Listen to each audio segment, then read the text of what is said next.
Olá, amigos da Novo Tempo, sejam muito bem-vindos ao programa Escola Bíblica. É uma alegria poder conversar com você um pouquinho, você que nos assiste aí na Novo Tempo, quer seja em canal aberto ou em canal fechado, na internet, no Brasil e fora dele.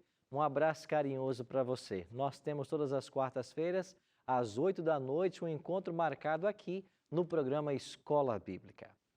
Há poucos instantes eu conversava com alguns amigos no Facebook e um abraço carinhoso para o Jonas Florencio, que foi editor do nosso programa Bíblia Fácil também aqui no Brasil. Hoje está morando lá no Canadá com a família. Um abraço carinhoso para você e para tantos outros colegas que estavam conectados e estão conectados agora também através do Facebook. Obrigado a você que todas as quartas-feiras tem reservado um tempinho para a gente estudar a Palavra de Deus. E eu queria mais uma vez começar o programa mandando alguns abraços carinhosos para o pessoal que está conectado com a gente. Eu queria começar com Kátia Borges. Ela nos escreveu dizendo: Deus abençoe, pastor, o programa, muito bom, e um abraço para o pessoal aqui de São Paulo. Também Verônica Santos, que está nos assistindo lá em Recife, acompanhado do seu esposo Gildo. Que alegria, Gildo e Verônica, poder conversar um pouquinho com vocês. Deus os abençoe grandemente. Esse casal tão simpático participou também do programa Bíblia Fácil algum tempo atrás. E uma alegria poder, viu, Gildo e Verônica, conversar com vocês um pouquinho. Também para Beth Mai, ela é de Santa Helena, no Paraná, e está conectada também no Escola Bíblica. Rosane Cascais, ela escreveu: parabéns, pastor, seus temas são bem explicados e se eu perco o programa na TV, depois procuro no YouTube. Abraços do Rio de Janeiro. Um abraço para você e para todos os cariocas que também nos assistem. E se você quiser rever os programas Escola Bíblica, as outras parábolas que ao longo do ano nós estamos estudando, você pode se inscrever em nosso canal no YouTube, youtube.com/Escola Bíblica NT. Você aproveita também para curtir a nossa página no Facebook, facebook.com/Escola Bíblica NT. Por falar em assistir às parábolas, em conhecer mais da Bíblia, nós aqui no programa sempre temos um presente para oferecer para você. E eu queria convidar você e oferecer para você um curso que é inteiramente grátis. É esse curso aqui, olha, Ensinos de Jesus. Essa é a temática que estamos usando no programa Bíblia Fácil, todos os sábados às 2h30 da tarde, é o horário do inédito, né? Então, esse guia Ensinos de Jesus traz 18 temas ministrados pelo próprio Cristo e é um presente da Novo Tempo para você. Se você quiser, você pode ligar para nós em horário comercial. O nosso telefone é 0 operadora 12 21 27 31 21. Você pode também agora, se você quiser, acessar nossa página na internet, novotempo.com/Escola Bíblica NT, ou você pode mandar uma mensagem do seu WhatsApp para o WhatsApp da Escola Bíblica da Novo Tempo. O nosso número é 12 98100 1615. 12 98100 1615. Basta dizer assim: eu quero o curso Ensinos de Jesus. E nós vamos enviar para a sua casa. Você que é Anjo da Esperança, muito obrigado por sua parceria, por suas doações, porque graças à sua ajuda, a Novo Tempo pode distribuir quase 30 mil estudos bíblicos como esse de forma gratuita. Sem contar que até a postagem dos Correios é a Novo Tempo quem paga por causa do seu apoio e da sua ajuda. Então, obrigado, Anjo da Esperança. E se você, por acaso, ainda não é um Anjo da Esperança, não perca tempo. Você pode se tornar um. Ligue para nós, 0 operadora 12 21 27 30 30. Ou agora, acesse o nosso site na internet, anjodaesperanca.com.br. Tá bem? Muito obrigado pela sua companhia em mais uma noite de estudos da Palavra de Deus. E eu quero convidar você a tomar a sua Bíblia e a estudarmos hoje mais uma parábola, mais um tema contado por Jesus. Hoje vamos estudar a parábola da rede, Mateus capítulo 13, versos 47 a 50. Você sabe que Jesus contou várias parábolas, só que em Mateus capítulo 13 são 7 parábolas e a 7ª é a parábola da rede. Então nós vamos ler o texto e vamos ver quais as lições espirituais que Jesus deseja ensinar para mim e para você. Agora, antes de começarmos a leitura, como é costume do nosso programa, a gente sempre ora. E eu queria orar com você, pedindo a bênção do céu para o estudo dessa noite. Pai de amor, a Tua palavra se encontra aberta em nossas mãos, queremos estudá-la, queremos a Tua orientação e a Tua bênção. Abençoe também cada telespectador, cada um que nos assiste, que nos ouve, que ao abrirmos a Tua palavra recebamos dos altos céus o ensinamento que nós tanto precisamos. Guarda-nos em Teu amor, é a nossa oração, em nome de Cristo. Amém. Tomou sua Bíblia, Mateus capítulo 13, então acompanhe comigo a leitura. Versículo 47. Jesus disse: o reino dos céus é ainda semelhante a uma rede que, lançada ao mar, recolhe peixes de toda espécie. E quando já está cheia, os pescadores arrastam-na para a praia e, assentados, escolhem os bons para os cestos e os ruins deitam fora. Assim será na consumação do século. Sairão os anjos e separarão os maus dentre os justos, e os lançarão na fornalha acesa, e ali haverá choro e ranger de dentes. Que texto extraordinário! Eu fico pensando como que Jesus, sendo o maior educador que o mundo já conheceu, trouxe lições tão preciosas através de uma palavra tão simples. De fato, esse era o segredo de Jesus. Ele colocava as profundezas ou as coisas profundas do Evangelho, do Reino de Deus, numa linguagem simples que as pessoas conseguiam entender. Como, por exemplo, essa parábola da rede, onde ele diz que uma rede é lançada, pega peixes de vários tipos, depois os pescadores separam os peixes bons dos ruins. Bom, você deve se lembrar de que alguns dos discípulos eram por profissão pescadores e eles estavam entendendo muito bem o que Jesus estava ensinando. Você deve se lembrar ainda que mesmo quem não era pescador, nos dias de Cristo, conhecia muito bem como era o trabalho de um pescador, porque esta era uma das profissões mais comuns, principalmente pela região onde Jesus começou o seu ministério, ali na Galileia, às margens do mar da Galileia, que alimentava tantas famílias através da pesca. Pois bem, mesmo quem não era pescador entendia o que Jesus estava falando. Jesus falou a respeito de uma pesca para ilustrar verdades do reino de Deus. Bom, nos dias de Cristo, as pessoas costumavam pescar com redes. Esta era a forma mais comum de pescaria. E com essas redes, que poderia ter mais ou menos 2 metros de largura e até 100 metros de comprimento, se a pessoa estava em um só barco, se o pescador ou pescadores estavam em um só barco, eles fixavam uma ponta da rede na praia e eles então, com o barquinho, eles davam uma volta fazendo um círculo até voltar ao ponto original, onde estava a outra ponta da rede, e então eles começavam a arrastar as redes. Estas eram colocados pesos na parte inferior para que elas descessem até o chão e algo que ajudava para que elas flutuassem. Bom, se tivesse 2 barcos, era comum que uma ponta da rede ficava num barco, uma outra ponta em outro, e à medida que eles avançavam, eles buscavam os cardumes para então envolvê-los nessa rede e os barquinhos se encontravam e depois arrastavam então todos os peixes para a praia. Essas 2 formas eram as formas mais comuns de se pescar com rede nos dias de Cristo. Um outro detalhe interessante é que exigia esforço, porque enquanto se remava os barcos, lembra você que não havia motores nesse momento? Então, enquanto se remavam os barcos, a pessoa tinha que ir lançando as redes, remando os barcos, depois colocando as redes de volta, ou seja, era operoso a pescaria. E enquanto a rede passava pegando os cardumes, toda espécie de peixe era recolhida nas redes.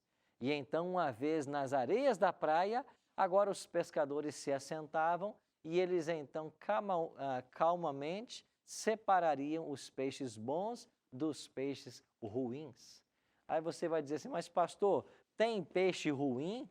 Não é todo peixe bom? Não, aqui em Levítico, e eu queria até aproveitar e ler com você um verso lá de Levítico. O povo judeu tinha muito claro em sua mente que haviam peixes bons e peixes que não eram bons para alimento. E se você for aí na sua Bíblia, em Levítico, no capítulo 11, e der uma olhadinha no versículo 10, você vai descobrir que há peixes que são bons e há peixes que não são. Olha Levítico, capítulo 11, verso 10. Porém, todo que não tem barbatanas nem escamas nos mares e nos rios, todos os que enxameiam as águas e todo ser vivente que há nas águas, estes serão para vós outros abominação. Sabe o que é que Levítico 11 está ensinando? Uma clara lei a respeito de animais ou peixes que poderiam ser comidos ou não. E se o peixe não tivesse barbatana nem escama, ele era considerado imundo e não servia para alimento. Então, os pescadores conheciam muito bem quais os peixes que eram bons para se comer ou se comercializar. E eles separavam os peixes na areia depois da pesca. Enquanto Jesus contava essa história, eu fico imaginando, essa parábola, que os seus ouvintes, conhecedores da rotina dos pescadores, dos barcos, das redes, da pesca, quando eles puxavam esses peixes para a praia, depois os separavam e colocavam os peixes bons em cestos e os outros eles descartavam, talvez devolvessem no lago. Eu fico pensando que as pessoas estavam ávidas por entenderem aonde Jesus queria chegar com essa parábola. E então Cristo vai ao ponto e diz que assim também é no reino dos céus. Quando os anjos de Deus vierem, e isso com o Filho do Homem, no dia da volta dele, os anjos então vão separar os bons dos ímpios. Aqui existem preciosas lições. A primeira delas é que há apenas duas categorias de pessoas. Assim como há peixes bons e peixes que não são bons, peixes próprios para o alimento e comércio e outros que não são, Jesus falou também que quando ele voltar haverá pessoas boas e pessoas más, ou seja, os salvos e os perdidos. Isso ensina para mim e para você de que não existe uma terceira opção.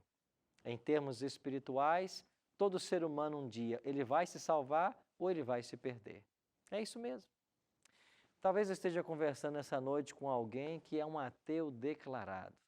Você não acredita em Deus, não acredita na Bíblia, é uma pessoa descrente. Queria dizer para você com muito carinho que eu e você só temos dois destinos. Ou um dia nós seremos salvos, ou então nós seremos condenados. Se formos salvos, nós teremos vida eterna ao lado de Cristo. Se formos condenados, nós seremos destruídos pelo fogo, como Jesus mencionou mesmo nessa parábola.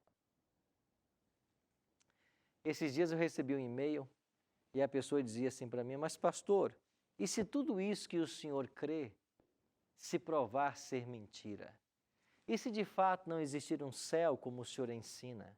E se de fato Cristo não voltar?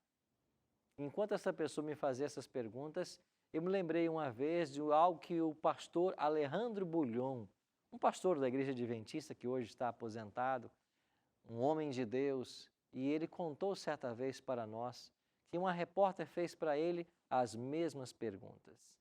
E ele respondeu para ela com a seguinte expressão: olha, se tudo o que eu crer finalmente não for verdade, o que eu terei perdido? Agora, se tudo o que eu crer for verdade e você não crer, você terá perdido tudo. Isso não é uma realidade? É por isso que eu prefiro crer. Eu prefiro acreditar que Jesus um dia vai voltar e Ele vai separar as pessoas boas das pessoas más. E eu e você podemos escolher ser pessoas boas. E não se torna uma pessoa boa pelo exercício mental ou por boas obras que nós praticamos. Não. Alguém é bom pela presença de Cristo no coração. É isso que faz a diferença. Porque quando Cristo vem habitar nossa vida, nós somos transformados. É impossível tê-lo no coração e ser uma pessoa má, indiferente ou menosprezar alguém. É a presença dele em nosso coração que nos transforma, que nos faz luz para outras pessoas. Pois bem, a primeira lição desta parábola é que haverá apenas dois destinos: salvação ou perdição. Duas qualidades de peixes, salvos e perdidos. Você não tem uma terceira opção. E se você não escolhe Cristo, você já escolhe o outro lado. Porque Jesus disse assim: quem comigo não ajunta, espalha. Quem não é por mim, é contra mim. Ou seja, ninguém pode ficar em cima do muro. Uma outra verdade que é ensinada nessa parábola é que eu e você fomos chamados por Cristo a sermos pescadores de homens. O mesmo convite que Jesus estendeu para os discípulos lá no mar da Galileia: vinde após mim e eu vos farei pescadores de homens, ele é extensivo para mim e para você em pleno século XXI. Jesus deseja que nós sejamos pescadores de homens. Mas, pastor, o que significa ser pescador de homem?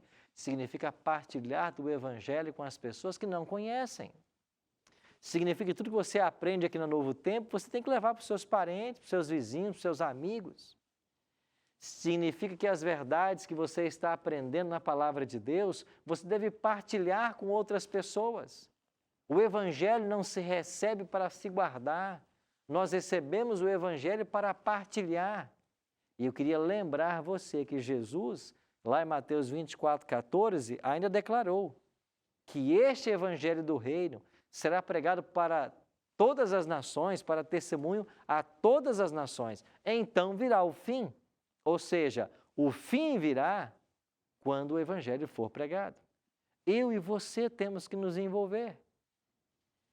E você sabe qual uma das coisas mais belas do Evangelho? É que, na medida que você se envolve com a pregação do Evangelho, Cristo vai te fortalecendo, a presença dele no interior, no nosso coração, vai nos transformando.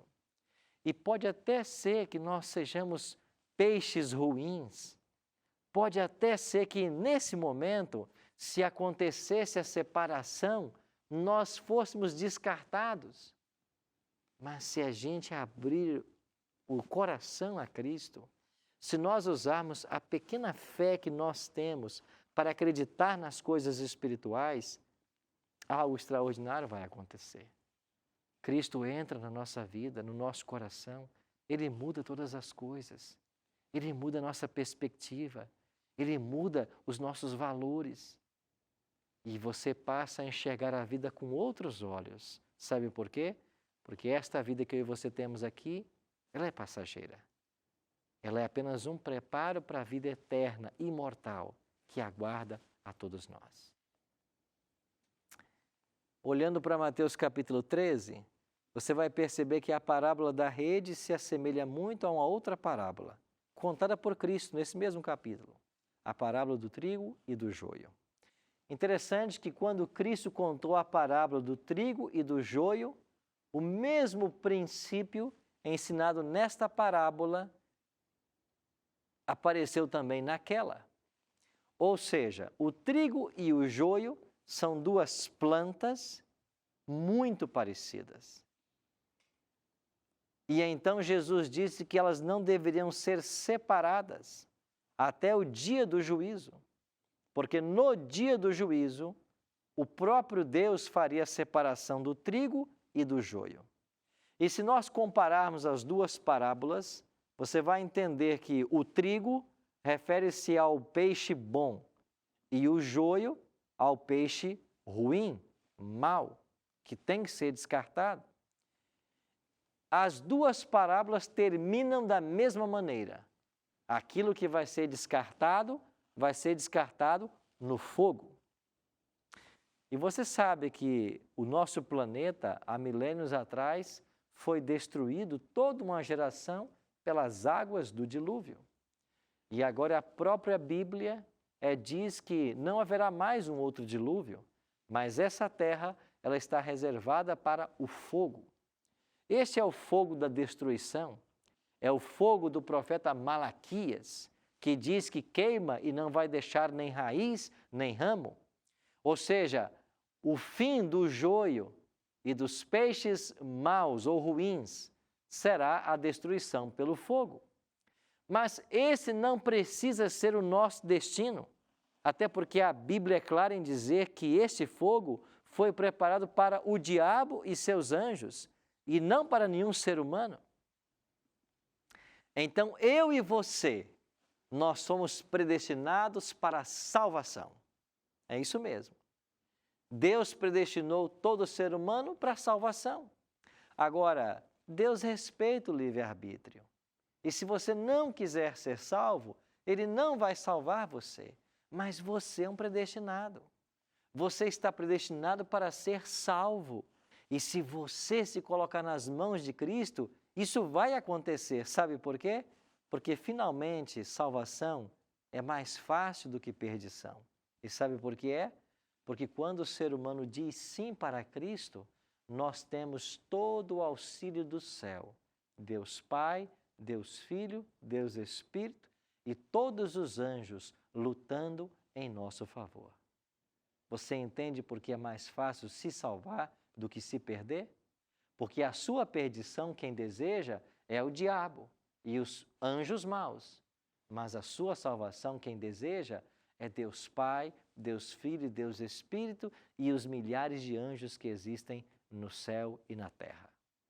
Por isso, meu amigo, a decisão mais sábia a se tomar é orar a Deus, abrir o coração a Ele, para que Ele tome conta de nossa vida e, pela graça dEle, sermos esse peixe bom, sermos o trigo, que finalmente será levado para o reino dos céus. Você tem esse desejo no coração? Já foi plantado no seu coração o desejo pelo céu? Você sabe que o diabo não quer isso, né? O diabo quer que você cada vez mais olhe para esta terra. O diabo quer que os teus sonhos, os teus projetos, os teus grandes empreendimentos fiquem restritos apenas a esta terra, a esse planeta. Mas não é isso que Deus deseja para você. É verdade que Deus quer te dar o bom e o melhor nessa terra, é verdade. Deus quer que seus filhos sejam muito felizes. Mas Deus tem algo muito superior para mim e para você. E sabe o que é esse algo superior que tem? É a vida eterna, isso mesmo. Deus quer que você viva eternamente. E aqui existe uma última lição que eu queria relembrar você na parábola. Não é nossa função separar os peixes. Não é a função do pastor. Não é a função da liderança da igreja. Não é a função de ninguém. Sabe por quê? Porque nós poderíamos cometer erros. Porque nós vemos apenas o exterior. Mas Deus vê o coração. É por isso que esta missão de separar é dele. Então, querido amigo, querida amiga, mesmo dentro da igreja, mesmo no ambiente cristão, não se iluda. Você vai ter peixes bons e ruins, você vai ter trigo e joio, você vai ter essas pessoas convivendo juntas até o fim, mas não se preocupe com isso. Também não julgue, não critique. Deus fará a separação na hora certa. O que importa de fato é eu estar do lado certo. E quando olhamos para a palavra de Deus, nós descobrimos um segredo muito especial. Como está do lado certo. E sabe como é? Lá em João 15, Jesus falou: eu sou a videira e vós sois os ramos. Se estiverem ligados a mim, vocês produzirão muitos frutos. Sabe qual é o segredo para ser trigo, para ser o peixe bom? É conectar-se a Jesus. É deixar que Ele dirija a nossa vida, os nossos pensamentos. Eu queria convidar você, nessa noite, a refletirmos a respeito disso. Jesus foi claro aqui no ensino desta parábola de que esta separação não está nas mãos do ser humano. É por isso que eu não posso julgar ninguém e ninguém pode me julgar. É por isso que ninguém pode dizer finalmente, este está salvo e aquele está perdido. Isso compete a Deus. Agora, eu e você podemos fazer uma coisa. Nós podemos colocar nossa vida nas mãos de Cristo e pedir que Ele nos ajude, que Ele mude o nosso coração, que Ele mude a nossa mente, que Ele nos faça pessoas mais sensíveis, mais amigáveis, mais amorosas, não dadas à crítica, não tentando fazer essa separação dentro da igreja. Deixa que Ele faz. Ele sabe quem é quem. O que importa é eu e você fazermos nossa parte. É claro que devemos ajudar quem nós pudermos, mas finalmente salvação é uma questão individual. E o conselho da palavra de Deus para mim e para você hoje é que nós devemos nos entregar sem reservas a Cristo, para que Ele, pela sua grande misericórdia, nos salve. A pergunta que eu faço para você é, você vai aceitar esse convite maravilhoso de Jesus? Em Mateus 11, 28, Jesus declara para mim e para você, vinde a mim todos, os que estáis cansados e sobrecarregados, e eu vos aliviarei. Isso mesmo, vinde a mim. Do jeito que você está, venha a Cristo. Você não vai conseguir se mudar sozinho. Ele faz isso por você. Venha a Ele. E se é desejo do seu coração ir a Cristo pela fé agora, se entregar a Ele, eu quero orar para que isso aconteça. Eu quero orar por você. Então feche seus olhos se você puder e ore comigo. Pai Santo, obrigado pela Tua palavra nessa noite que nos mostra que Cristo está voltando e Ele vai separar o trigo do joio, os peixes bons dos peixes ruins. Obrigado, Senhor Deus, porque nós podemos ser esse peixe bom, estando perto de Cristo, conectados a Ele. Por isso, Pai, nos ajuda. Aceita agora a nossa entrega. Aceita o desejo do nosso coração de Te servir e abençoe a cada amigo que está orando comigo agora. Em nome de Jesus. Amém.